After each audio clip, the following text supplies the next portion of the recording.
This right here is Matvei Michkov, who after being passed on by 7 teams in the 2023 NHL draft, has not only lived up to expectations in development, no, he surpassed them. And so far this season, he has made a seamless transition into the NHL. It starts with Michkov. All the way across it goes. Excel waits in front. Michkov hits it home. They score!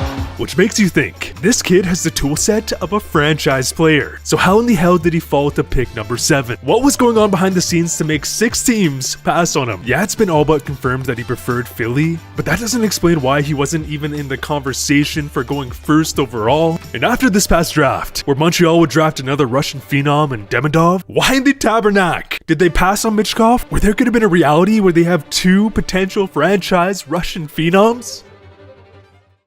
When we're watching prospects develop in North America, there are typically several obvious indicators to that player being a lottery pick, if not going first overall. For the CHL, USHL, or National Development Program, it's simple. Do they have creativity and hockey IQ? Hughes on his right. Hughes heads to the slot, left wing, got the shot, score! USA gets one back. Do they have foot speed? Are they above the height of 5'8"? Okay, perfect. Now, are they over a point per game? If all boxes are checked yes, they are most likely drafted in the first round. And if they're scoring above a 100-point rate, that prospect is a bona fide top 5 pick, as this is a pretty standard trend we have seen for decades, if not from the inception of the draft. But when we go outside North America, this train of thought goes out the window, specifically when it comes to Russian prospects. Okay, so think about it this way. If you saw the stat line of 13 goals, 24 points in 50 games, would you assume this player is a star prospect? From face value, probably not, as these point totals don't come close to the expected production from the CHL or NCAA. And okay, well, this right here is Ovechkin's draft year production. Would you say that 2 points in 9 games is good? No.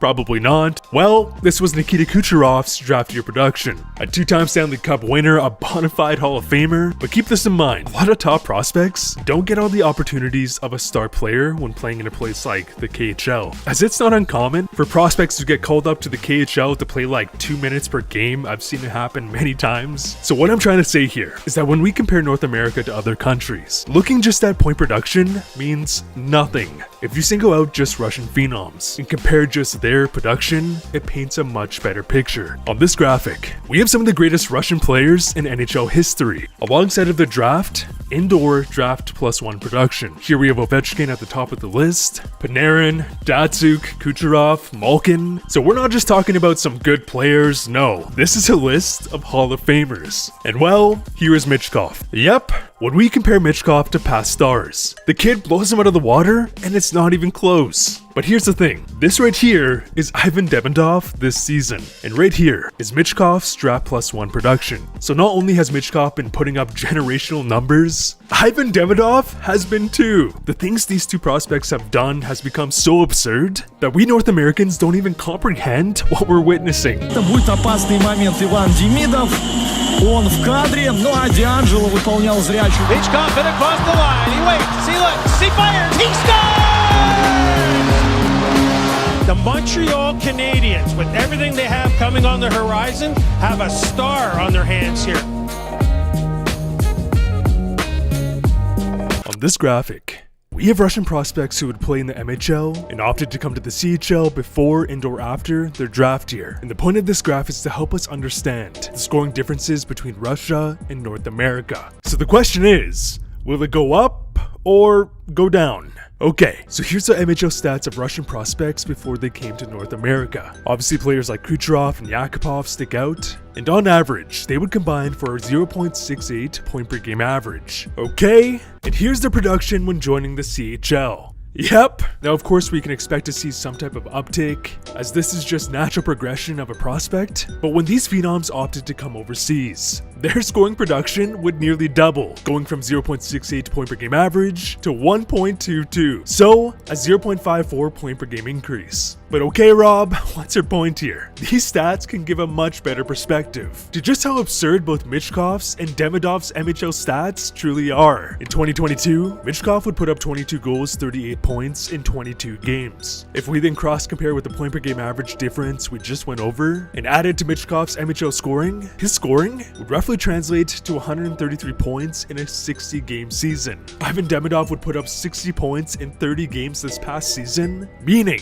his numbers would translate to 152 points in a 60-game CHL season. For some perspective, Bedard had 143 points in 57 games. Free and clear breakaway on Dick, shoots and scores! Now, let's make one thing clear. I'm by no means saying that if Demidov came to North America, that he would outscore Bedard's draft year season. Hell no. But what I am saying is that on average, we have seen a significant spike in point production from many Russian players. Therefore, I can't imagine that Demidov or Michkov's production would go down if they did come overseas. And if Demidov and Michkov come to the CHL and put up 120, 130 plus points, do you think that there's any shot that they get passed on 6 and 4 times? Absolutely not. And it's not like these two players are just putting up points, they're just stat padding. No, they are truly special players. Отдавай Демидову вот сюда, супер момент у Ивана Демидова. Ой, какой гол, какой гол, какой гол. 2-1, 2-1. This past season, the KHL would host an event where the top U23 players would match up against KHL teams. And keep in mind, the KHL is recognized as the second best league in the world. A league that is made up of many players who could play in the NHL and or ex-NHL players. So, I'll just roll some of Demidov's highlights. Ну 3 в 2 не получится, но выход! Демидов! Без, как говорится, какого-то воздействия 9-й номер упал в Акбарса. Демидов! Передача! Вот так! Вот! Продолжается.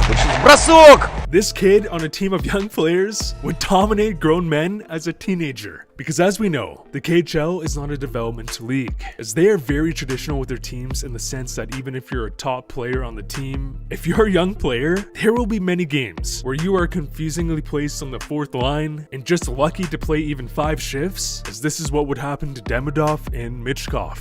But when they were given a chance, they dominate. Укладывает его на лед один. Оставлять. Это чревато. Шайбу. Бум. Без шансов для Егора Завраги. Выиграли армейцы.